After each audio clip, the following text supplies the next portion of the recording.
हे तुमच्यावर असलेलं प्रेम आहे, दादांवर असलेलं प्रेम आहे व शिलेदार ताईंवर असलेलं प्रेम आहे. यानंतर मी विनंती करत 14 ते 19 या कोपरगाव शहराची काय परिस्थिती होती ही डोळ्यासमोर आणा. या 14 ते 19 या कोपरगाव शहरामध्ये आपल्याला धुळगाव म्हणून नाव या कोपरगाव शहरामध्ये झालं होतं. धुळगाव नाव असं नव्हतं पडलं आपल्याला का कोपरगाव शहरामध्ये ते 14 ते 19च्या कालखंडामध्ये एकही महत्वाचा रस्ता झाला नाही. माझं समोरच्याला सांगणं आहे की तुम्ही 14 ते 19 या कोपरगाव शहरामध्ये किती रस्ते केले याचा हिशोब या जनतेला द्या. तुम्हालाही माझं सांगणं आहे की जर इथं आले सभा घ्यायला तर त्यांना विचारा की तुम्ही 14 ते 19 या कोपरगाव शहरामध्ये जे तुमच्या कालखंडामध्ये या कोपरगाव शहराला जे धुळगाव नाव पडलं होतं ते का पडलं होतं. कोपरगाव शहरामध्ये 23 दिवसाआड पाणी आलं आपल्याला. त्या काळामध्ये या कोपरगाव शहरामध्ये मुली जरी जायचं ठरल्या तर लोक विचार करायचे की या कोपरगाव शहरामध्ये मुलगी द्यायची तर 23 दिवसाआड पाणी येतं, आपली मुलगी या कोपरगाव शहरात कशी द्यायची. असं नाही का समोरचे लोक करू शकत नव्हते कोपरगाव शहरामध्ये रस्ते किंवा पाणी, पण करायची इच्छा शक्ती नव्हती. ज्या शहराच्या जीवावर 40 वर्ष सत्ता भोगली त्या शहराला 40 वर्षामध्ये जे काही मूलभूत गरजा असतात माणसाच्या, रस्ते असेल, आरोग्य असेल, पाणी असेल, ते सुद्धा हे लोक आपल्याला देऊ शकले नाही. मला समोरच्यांना याच गोष्टीचा मी प्रत्येक सभेत विचारतो, तुम्ही हे का देऊ शकले नाही. 2019ला आशुतोष दादांनी आपल्याला सगळ्यांना साथ दिली.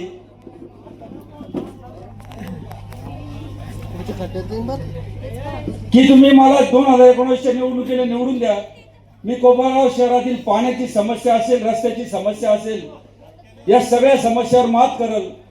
या कोपरगाव शहरामध्ये आपण बघितलं असेल कोपरगाव शहराचे जे काही महत्वाचे रस्ते असतील ते झालेले आहे. कोपरगाव शहरामध्ये 20 ते 25 समाजाला बोलून समाज मंदिरासाठी निधी उपलब्ध करून दिला. कोपरगाव शहरामध्ये बस स्टँडची जी इमारत चुकीची बांधून ठेवली होती, तुम्ही संगमनेरला बघितलं असेल बस स्टँड, अत्यंत सुशोभित असं बस स्टँड संगमनेरचं केलंय. मग कोपरगावचं हे लोक का करू शकले नाही. कोपरगाव शहरामध्ये 5-50 युवक त्या ठिकाणी गाळ्यामध्ये बसू शकले असते. आशुतोष दादांनी पोलिसांची वसाहत जी आपण जाता येता लहान मुलावरून बघतो, कोर्टाची मोठी बिल्डिंग आशुतोष दादांनी केली. जिल्हा उपरुग्णालयाचं या ठिकाणी काम चालू आहे आपल्या सरकारी दवाखान्यामध्ये. त्या ठिकाणी 100 बेडचं आयसीयूचं हॉस्पिटल त्या ठिकाणी होत आहे. म्हणजे आज आपल्याला आपल्या घरामध्ये जर कोणी आजारी पडलं तर पहिले आपल्या डोळ्यासमोर एक त्याचा आजार पण सोडू नये आपल्या डोळ्यासमोर येतं की आपल्याला आता पैसे किती लागणार आहे. पण आशुतोष दादांनी भविष्यामध्ये आपल्या सगळ्यांचा विचार करून सर्वसामान्यांसाठी 100 आयसीयू बेडचं तिथं हॉस्पिटल चालू केलंय. ITIची बिल्डिंग असेल, अशा प्रकारचं असंख्य काम आशुतोष दादांनी केलं. मग मला एक सांगायचं आहे की 5 वर्षामध्ये आशुतोष दादा जर 5 वर्षात हे सगळं करू शकत होते तर मग 14 ते 19 या कोपरगाव शहरामध्ये असं काम का झालं नाही. प्रत्येक ठिकाणी मी त्यांना प्रश्न विचारतो पण ते या प्रश्नाचं उत्तर कुठेच देत नाही. आणि कुठेतरी जायचं आणि आशुतोष दादांचा जो कार्यकर्ता आहे मंदार पहाड आहे त्याला आपल्याला कोणत्याही परिस्थितीमध्ये त्या भागात जाऊन पाडायचं, या गोष्टीने फक्त पछाडलेले आहे. त्यांना दुसरं काहीच सुचत नाही. मंदार पहाडेचं काम दोष एकच का आशुतोष दादांसाठी एकदम प्रामाणिकपणे काम करणारा युवक आहे तो. या भागातल्या सगळ्या लोकांसाठी सुखदुःखासाठी धावणारा युवक आहे तो. या भागामध्ये पूर्वी सभा जर घ्यायची ठरली तर गटारी होत्या, या भागात एकही गटारी उघडी राहिली नाही. पेव्हिंग ब्लॉक झाले आणि सर्वसामान्य लोकांच्या सुखदुःखात राहणारे युवक आहे म्हणून त्याला खाली पाडायसाठी पळायचं. पूर्ण परिवार पळतोय. किती प्रयत्न केले तुम्हाला यश येणार नाही. तुम्ही काय दत्तक घेता. टिळकनगर दत्तक घेतलं, इथे भाषण करायचं मी टिळकनगर दत्तक घेतलं, दुसऱ्या प्रत्येक भागात जायचं मी त्यांना दत्तक घेतलं. दत्तक मंदार पहाडेला शिलेदारला या भागाने पहिले दत्तक घेऊन टाकलेले, तुमची गरज नाही. प्रत्येक वेळेला चुकीच्या माध्यमातून जायचं, प्रत्येक ठिकाणी प्रत्येक माणसाला टार्गेट करायचं. आज 28 कामं कोपरगाव शहरातले ज्यावेळेस काढले, ज्या कोपरगाव शहराचं नाव धुळगाव म्हणून पडलं होतं त्या कोपरगाव शहरामधले कामं आशुतोष दादांनी काढले तर त्या कामालाही यांनी कोर्टात जाऊन स्टे घेतला. 5 नंबरचं तळ जे आपल्या सगळ्यांसाठी महत्वाचं होतं, आवश्यक होतं, ते 5 नंबरचं तळ ज्यावेळेस निघालं त्यावेळेस ते काम थांबवा म्हणून कोर्टात जाऊन स्टे घेतला. त्यांनी येऊन सांगावं आपल्याला का मी स्टे घेतला नाही, 5 नंबरच्या तळ्यासाठी स्टे घेतला नाही किंवा 28 कामांना स्टे घेतला नाही, पण ते सांगू शकत नाही कारण त्यांनी हे केलं होतं. मग ज्या महिन्याला 23 दिवसात पाणी येत होतं ते कुठेतरी आपल्याला कमी दिवसाला आणायचं होतं. आशुतोष दादा त्यावेळेला पळत धावपळ करत होते. आम्ही आमच्या डोळ्याने बघितलं आशुतोष दादा रात्रंदिवस त्या 5 नंबरच्या तळ्यासाठी पळत होते. का तर मी एक कोपरगाव शहरातील जनतेला वचन दिलंय का मला ते तळ करायचंय, मग ते तळ होऊ नये म्हणून कोर्टात जाऊन स्टे घ्यायचा. अशा प्रकारचं काम समोरच्यांचं आहे. म्हणून तुम्हाला माझी विनंती की येणाऱ्या परवाच्या निवडणुकीला आशुतोष दादांनी जे 2 उमेदवार दिलेले, शिलेदारताई असेल किंवा पहाडेताई असेल किंवा काकासाहेब कोयटे असेल, यांना भरघोस मताने निवडून द्या. निवडून याच्याकरता नाही निवडून द्यायचं, आपल्या कोपरगाव शहरामध्ये आशुतोष दादांनी जे स्वप्न पाहिलं आहे की मला हे कोपरगाव शहर महाराष्ट्रामध्ये चांगल्या स्थानावर न्यायचं आहे आणि त्या चांगल्या स्थानावर नेण्यासाठी जर आपण चुकीच्या पद्धतीने चुकीचे लोक निवडून आणले, टिळक नगर म्हणजे काही नाही बघ पैशावर विकत घेतल्या जाईल असं स्टेटमेंट या लोकांचं. अशा लोकांना तुम्ही स्थान देणार का? तुमच्या सुखदुःखात मंदार एवढा पळू शकतो तसा कोणीच पळू शकणार नाही याची गॅरंटी मला आहे. म्हणून कोणी तिथे अर्ध्या रात्री तुमच्या घरात येऊन बसल, खूप कळवळा येईल त्यांना, पैशाचं आम्हीच दिलं जाईल, पण या सगळ्यांना यांच्या घरी पाठवून द्या कारण हे परत तुम्हाला दिसणार नाही या भागामध्ये. त्यांना फक्त उद्देश एकच आहे, या कोपरगाव शहराला आशुतोष दादांचे जे काही स्वप्न आहेत ते त्यांना होऊन द्यायचे नाहीये. म्हणून नगरपालिका त्यांच्या ताब्यात पाहिजे. त्यांच्या आमदारकीला सुद्धा ते एवढे पडत नाही. या आमदारकीच्या वेळेस त्यांनी मग सगळीकडे सांगितलं की आम्ही आशुतोष दादांना पाठिंबा दिलाय. काही पाठिंबा दिलेला नाहीये. 5-5, 6 वेळेला सर्वे झाले त्यांचे. त्या सर्वेमध्ये त्यांना स्पष्ट दिसत होतं आपला पराभव या कोपरगाव शहरामध्ये, कारण आशुतोष दादाचं जे काही विकास केलेला आहे कोपरगाव शहरामध्ये तो डोळ्याला दिसतोय. 25-25 समाजाचे समाज मंदिर दिसत आहे, 5 नंबरचं तळ दिसतंय, कोपरगाव शहरातील रस्ते दिसत आहे, कोर्टाची बिल्डिंग दिसते, तुमच्या पोलिसांची वसाहत दिसते, जिल्हा उपरुग्णालय दिसते, सगळं बांधकाम झालेलं. याच्यात खोटं काहीच नाही. त्यांनी 14 ते 19 मला सांगा की त्यांनी एक काम केलं. हा, त्यांनी एक काम केलंय, स्विमिंग टँक बांधून ठेवला, तो चुकीच्या पद्धतीचा बांधून ठेवला. तिथं आज पूर्ण म्हणजे तिथं झाडं वाढलेले, पूर्ण बस स्टँड उलटं करून ठेवलं. ते क्रीडा संकुल जे आपल्या कोपरगाव शहरातील युवकांसाठी खेळायचं होतं ते संजीवनीला घेऊन गेले. बाजार रोटे करून ठेवले तिकडे, तिथं कुणी जात नाही. एवढे 4 कामं त्यांनी 100% केलेली. पण जे विकासाचं काम आहे ते फक्त आशुतोष दादांनी या कोपरगाव शहरामध्ये केलंय. आणि तुम्हाला विनंती आहे माझी की या 20 तारखेला कोणी किती पैशाचं आम्ही देऊ, पैसा काही कामाचा नाही पैसा. आणि पैसा म्हणून माणसाला किंमत द्या. मंदार सारखा माणूस या भागामध्ये, शिलेदारताई सारखी व्यक्ती तुमच्यासाठी 24 तास या ठिकाणी सगळे आहे. तुम्ही यांना अजिबात भूल थांबायला पडू नका पडत. या काकासाहेब कोयटेंनी या कोपरगाव शहरामध्ये नगरपालिका डोळ्यासमोर ठेवून कोणतेच काम केलं नाही. मारुती मंदिरामध्ये पलीकडच्या भागाची फेरी चालू होती, त्या ठिकाणी आपल्या भागातील काही महिलांना, ज्या लोकांना कोणी सांभाळत नाही अशा महिला त्या ठिकाणी काका कोयटेंची वाट बघत होते. आम्हाला तो काका कोयटे कोण आहे आम्हाला तो बघायचा आहे. का तर त्यांना जवळजवळ 7 ते 8 वर्षापासून 2 टायमाचे जेवणाचे डबे देत आहे, कारण त्यांची खायची प्यायची हाल होती. काका कोयटेंनी नगरपालिका 8 वर्षांनी मला उभं राहायचंय म्हणून त्यांना डबे चालू केले नव्हते.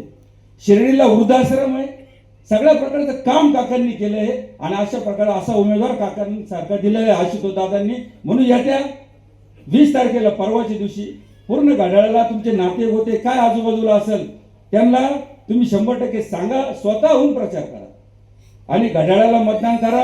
आणि या भागातील युवकांना माझी विनंती, पुढे कोणी कोणाच्या घरामध्ये जाईल, कोणाला आम्ही देईल पैशाचं, त्यांना त्यांच्या आल्या वाटल्यानी मागास चैतन्य त्यांनी सांगितलं.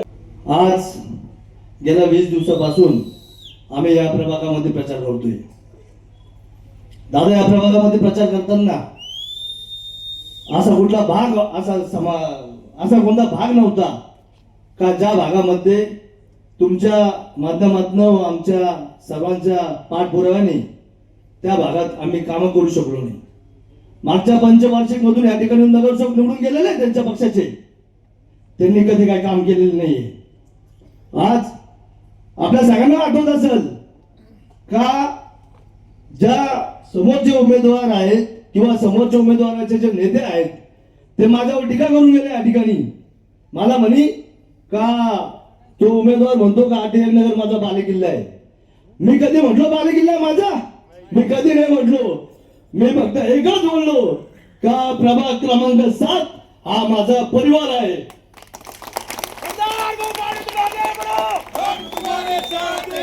आणि या परिवाराचे आम्ही सदस्य आहात. आनंद वाटतो यांचे काम करताना आम्हाला. कधी आले हे आपल्या दुःखात सुखात कधी आले सांगा. हे 2 उमेदवार मला आज समोर येत आहे. कधी आले? अहो खुशाल त्यांच्या नेत्यांची रांग लागलेली आमच्या प्रभागात. जो येतो तो कुठं? प्रभाग क्रमांक 7.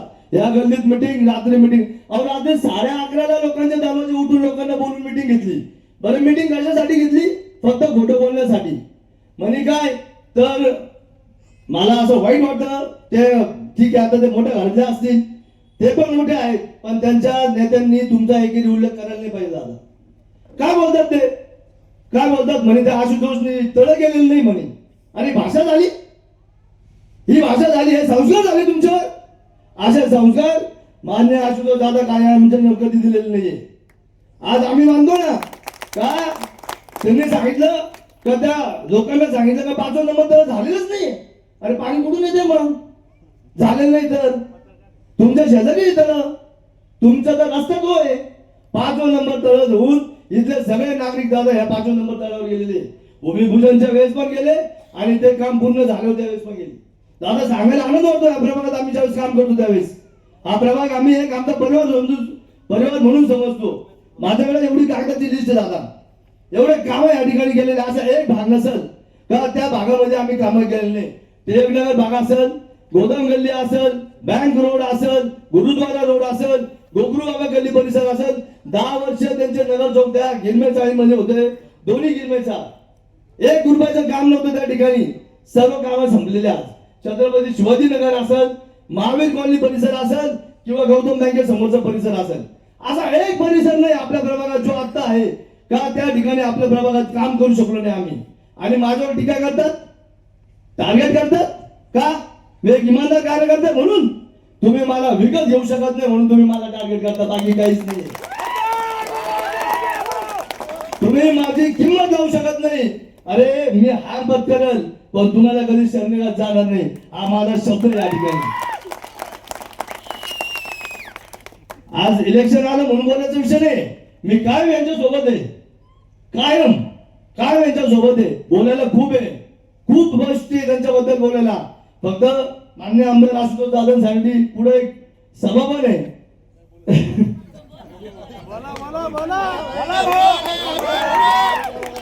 आज एकच वाटतं का ते 2 उमेदवार आहेत. एक तर आमच्या जातीमध्ये लावून टाकलं. आतापर्यंत कधी आमच्या जातीमध्ये असं कधी झालं नव्हतं का समोरचा उमेदवार पण ह्याच जातीचा राहील आणि तो समोरचा उमेदवार माझ्या समोर येईल. आता मला त्या व्यासपीठावरून सांगतो मी ओपन, आतापर्यंत जर समोरचा उमेदवार आला तुमच्याकडं माझ्या विरोधात असेल तर त्याला विचारा का बाबा तू या मंदार पाड्याला 5 वर्षात किती कामं सांगितले आणि तुझे कामं किती केले त्यांनी, हे त्याला विचारा एकदा. मी सांगतो छातीटोक बनवून त्यांचा जेव्हा मला फोन आला त्यांचे कामं केलेले, मी त्यांच्यावर उपकार नाही केले. ते पण माझ्या या प्रभाग क्रमांक 7चे सदस्य होते म्हणून मी त्यांची कामं केली. आज आमच्या इथले प्रभाग क्रमांक 7चे सर्व लोक बसलेले इथं. ज्यावेळेस आमची गौतम बँकेमध्ये मीटिंग व्हायची काय म्हणायचे ते, आपल्या प्रभागात सारखा प्रभाग नाही म्हणणार, तुला तर तिकडं शिलेदार ताई तुला इकडं यायची सुद्धा गरज नाही प्रचाराला. एवढे कामं आपण केलेले. आज त्यांच्या डोळ्यावर पट्टी बसली वाटतं. माझे कामं दिसत नाही, आमचे कामं दिसत नाही तुम्हाला. आमच्याबद्दल अपप्रचार करता, हा तिकडं असा बोलला, हा तिकडं तसं बोलला. एक शब्द दाखवा. माझ्यावर संस्कार आदरणीय आमदार आशुतोष दादा काळे, माझे वडील कैलासवासी सुभाष पहाडे, माझा परिवार यांचे आहे.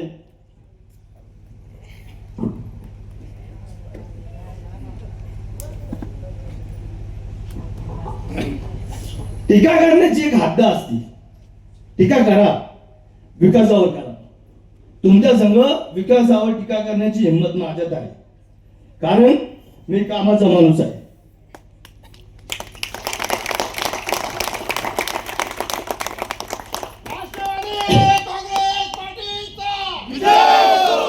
आम्ही तुम्हाला सगळ्यांना आठवत असेल, एक माणूस दाखवा मला, एक पूर्ण प्रभागात एक माणूस का ज्यांनी आम्हाला कॉल केला आणि आम्ही त्यांचा कॉल उचलला नाही आणि त्याचं काम झालं नाही. एक माणूस दाखवा असा. पाणी नाही आलं, समजा मला सकाळी कॉल आला पण माझा बॅक कॉल लगेच त्या ठिकाणी आलेला आहे की नाही आलेला आहे? किती लोकांना आतापर्यंत अनुभव आहे का नाही? आणि हे टीका करता आमच्या कामाची. अरे पहिले ह्या जन माणसांमध्ये जावं लागतं, पहिले त्यांचे हे काम समजून घ्यावं लागतात आणि मग त्या उमेदवारी करावं लागतील. आपण आलो 20 दिवसात आपल्याला साक्षात्कार झाला आणि जुनं काहीतरी पिढीचं सांगायचं आणि मग आम्हाला सांगायचं का नाही आम्ही असं आहे आणि त्यांचे वारसदार आहे आणि आम्हाला काम करायचं. आम्ही पण त्यांचा मान राखतो, त्यांनी खरंच काम केलेले. पण तुम्हाला 50 वर्षानंतर साक्षात्कार झाला त्यांचा. 50 वर्ष कुठे गेला मग तुम्ही? त्यांच्या पिढीत जाऊन 50 वर्ष आले, आज त्यांना साक्षात्कार होतोय. अतिशय चुकीचं काहीतरी खोटं बोलणं आणि गैरसमज करणं. माझ्या आपल्या सर्वांना टिळकनगरवासियांना माझी या ठिकाणी नम्र विनंती, कोणत्याही भूलथापाला बळी पडू नका, कोणत्याही आमिषाला बळी पडू नका. आम्ही तुमचे पोरे,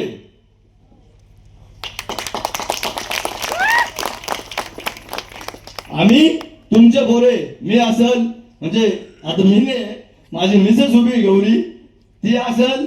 मी तुम्हाला शब्द देतो, ज्या पद्धतीने माझ्या पद्धतीने काम चालू होतं तशी सुद्धा गौरी पहाटे सगळ्या ठिकाणी तुम्हाला दिसल, सगळ्या शिलेदारला तुम्हाला दिसल. कारण की तिला उमेदवारी करायच्या अगोदर मी तिच्याकडे हा सगळे शब्द घेतलेले का आपल्याला उमेदवारी फक्त याच्यासाठी करायची नाहीये, आपल्याला लोकांचे कामं करण्यासाठी करायची आहे.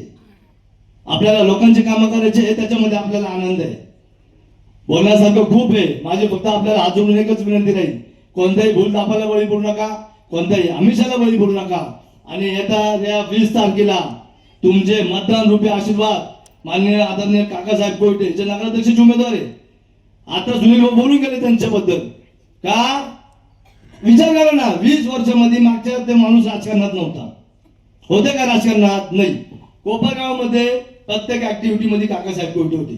त्यांनी कधी डोळ्यासमोर राजकारण किंवा मला पुढे उभं राहायचंय असं कधी बघितलं नव्हतं. आज कोपरगावमध्ये कोणती पण ऍक्टिव्हिटी असो, मार्केट वाढवण्यासाठी असेल, कोपरगावचं सुशोभीकरण करण्यासाठी असेल, काही पण समाजाच्या माध्यमातून असेल, किराणा मर्चंटच्या असोसिएशनच्या माध्यमातून असेल किंवा त्यांच्या ज्या संघटना आहेत त्यांच्या माध्यमातून असेल, काय ऍक्टिव्हिटी असेल तुम्ही निवाऱ्यामध्ये जाऊन बघा, काय ऍक्टिव्हिटी मध्ये असणार माणूस. आज त्या आमच्या पार्टीकडनं आदरणीय आशुतोष दादांकडनं आले तर लगेच त्यांना ते वाईट झाले, लगेच ते त्यांना चुकीचे वाढले, लगेच त्यांच्यावर टीका टिप्पणी चालू केली. अरे एक व्हिजन घेऊन बसलेले माणसं आहे.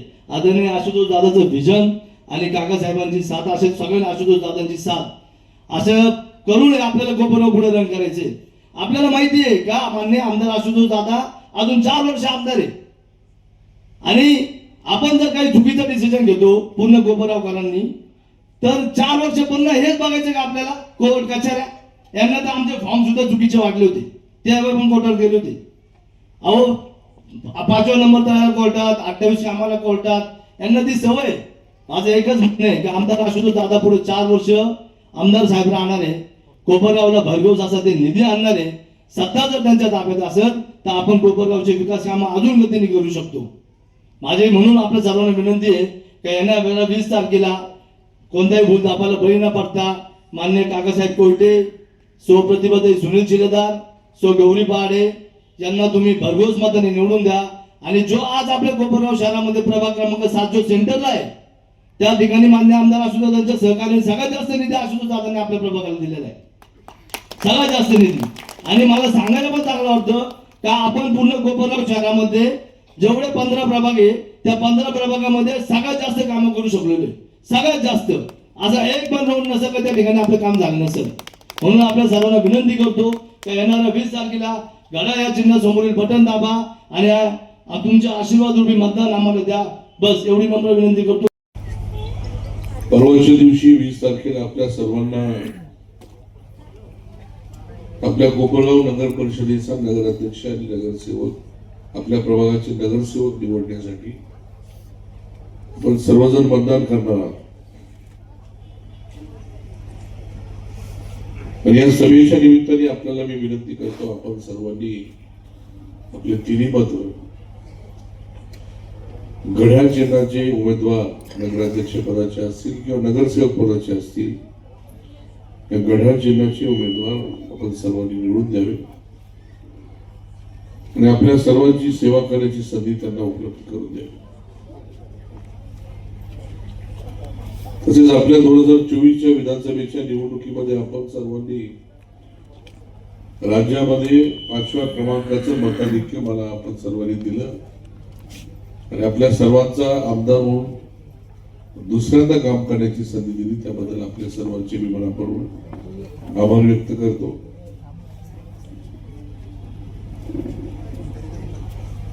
मित्रांनो, ही निवडणूक 2025 साली होत असताना 9 वर्षानंतर होते. 2016 साली झालेली निवडणूक, त्या निवडणुकीमध्ये आपले उमेदवार या प्रभागातले मंदारजी पहाडे आणि शिलेदारताईच होते.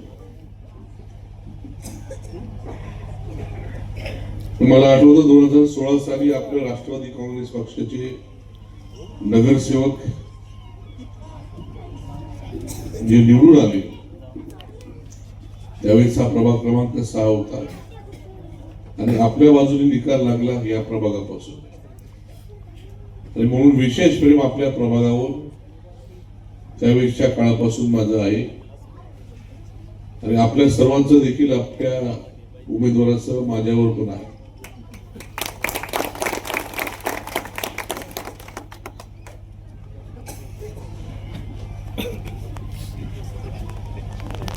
दोन 2016 साली जी सभा झाली त्यावेळेसच मी जाहीर केलं होतं की आपले दोन्ही उमेदवार निवडून आलेले आणि आपण तो शब्द खाली पडू दिलेला नाही. त्या पद्धतीने आपण आपले दोन्ही उमेदवार निवडून आले आणि आजही या सभेच्या निमित्ताने मी आजच घोषणा करतो का आपले नगरसेवक पदाचे दोन्ही उमेदवार निवडून आलेले.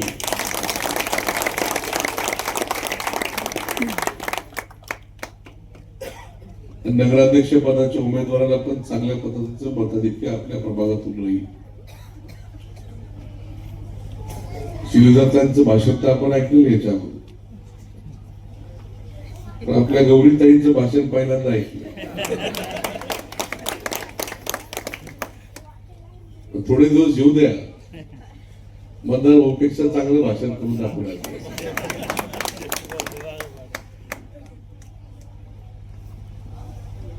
जेव्हा कुठल्याही पद्धतीची चिंता करायचं काही कारण नाही. हा प्रभाग, हा परिसर एक कुटुंब म्हणून आपण सर्वजण या ठिकाणी राहतात आणि आपल्या कामासाठी आपल्या शिलेदारताई असतील, मंदारजी पहाडे असतील, गेले 9 वर्ष सातत्याने पाठपुरावा नगरपालिकेमध्ये त्या ठिकाणी करत आलेले. 2019 साली ज्यावेळेस आपण सर्वांनी मला पहिल्यांदा आमदार म्हणून काम करण्याची संधी उपलब्ध करून दिली, तेव्हापासून आतापर्यंत जर कुठल्या प्रभागामध्ये सगळ्यात जास्त निधी दिला असेल तर तो आपला प्रभाग.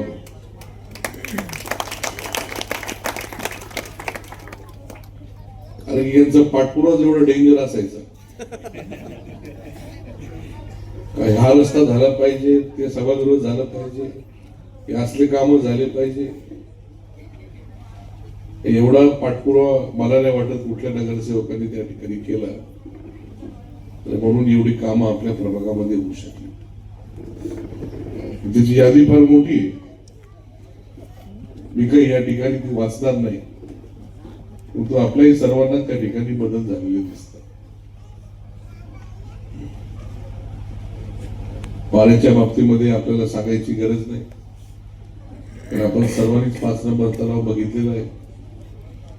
5 नंबर तलाव पूर्ण झाला म्हणून आपल्या 40 वर्षाचा जो प्रश्न आहे, 2016 साली ज्यावेळेस आपल्या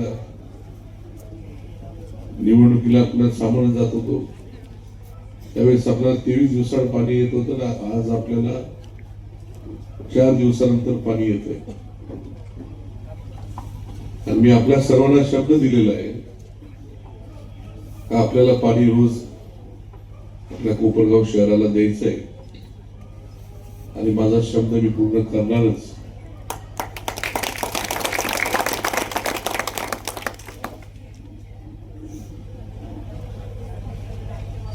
आपल्या भुयारी गटारची योजना मंजूर झाली आहे. निवडणुकीमध्ये घोषणा वगैरे चालत नाही ना, हे आजच जाऊन तुमच्या माहितीसाठी सांग, आपले जे काही 160 किलोमीटर 160 कोटीचे जे काही रस्ते आपल्याला शहरातले करायचे त्याला तांत्रिक मान्यता मिळालेली आहे. राहिलेले कामं आपण मार्गी लावणारच आहे. ही निवडणूक जी आता आलेली आहे ही निवडणूक जरा वेगळ्या पातळीवर गेली. या निवडणुकीमध्ये आपल्या सर्वांना दाखवावं लागणार आहे की आपले दोन्ही उमेदवार आपल्या कुटुंबातले सदस्य आहेत. कुठल्याही भूलथापांना आपण कुठल्या आमिषाला आपण बळी पडणार नाही हे दाखवण्याची निवडणूक त्या ठिकाणी आलेली. मला अभिमान वाटतो. कोटभर रुपये जरी दिले ना असा कार्यकर्ता त्या ठिकाणी मिळणार.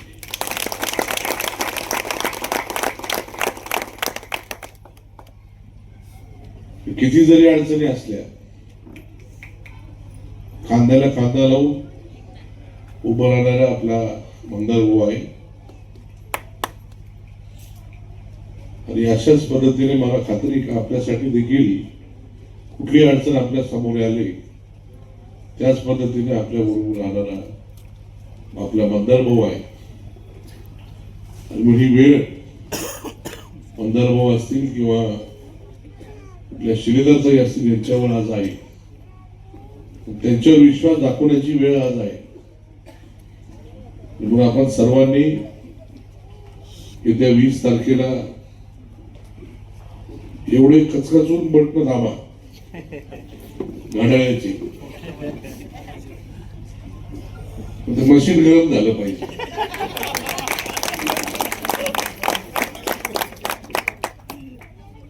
आणि 21 तारखेला आपल्याला गुलाल तर घ्यायचाच आहे. तो असा घ्यायचा आहे का परत कोणाची हिंमत झाली नाही पाहिजे आपल्या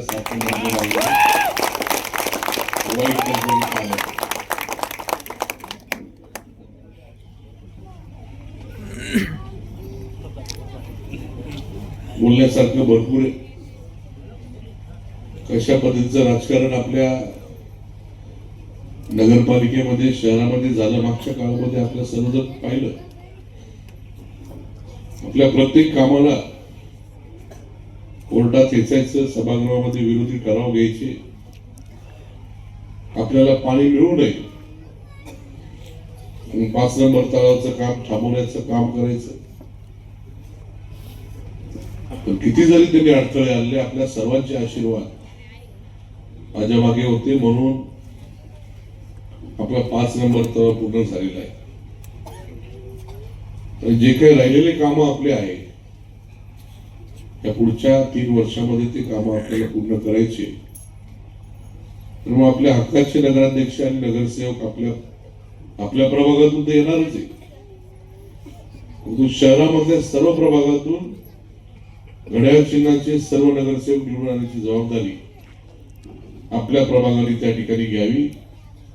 आपले नगराध्यक्ष त्या ठिकाणी घड्याळ चिन्हाची निवडून येण्यासाठी ही जबाबदारी आपण सर्वांनी घ्यावी.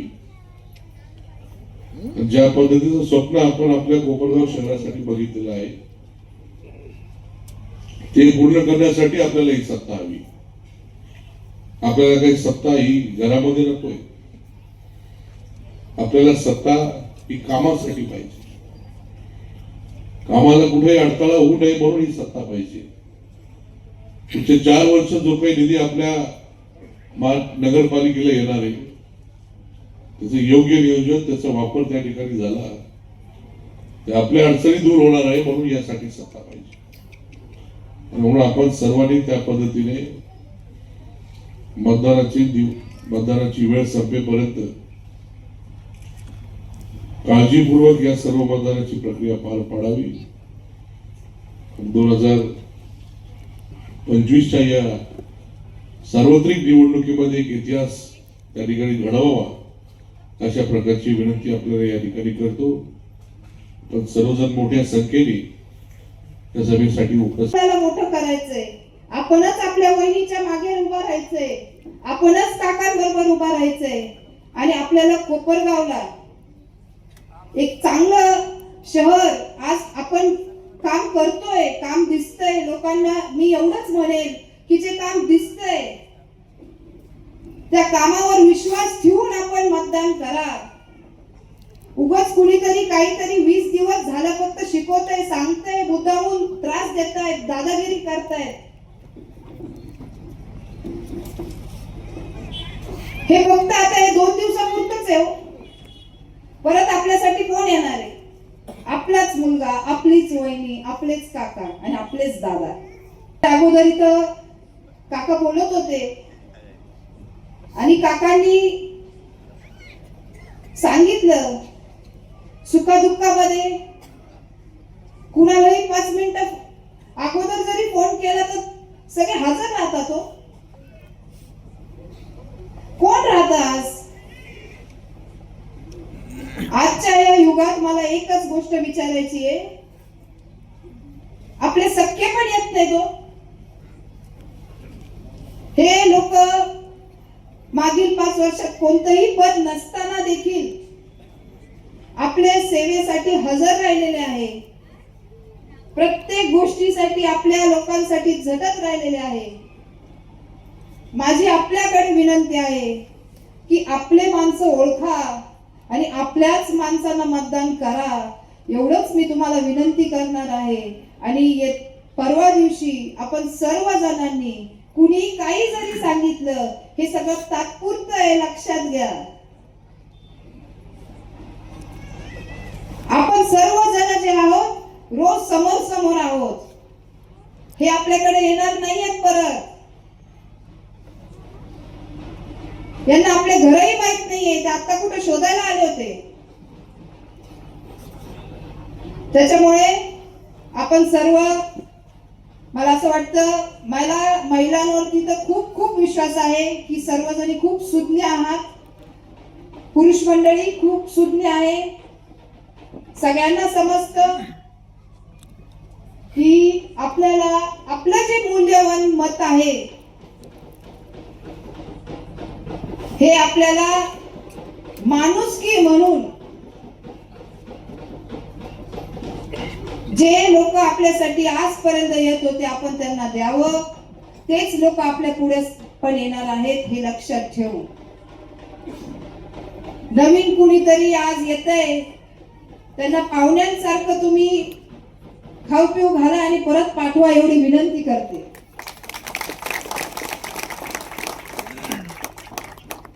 आपण सर्वजण परवा दिवशी घड्याळाला मतदान करा. हे सर्वजण तुम्हाला वारंवार सांगतायत.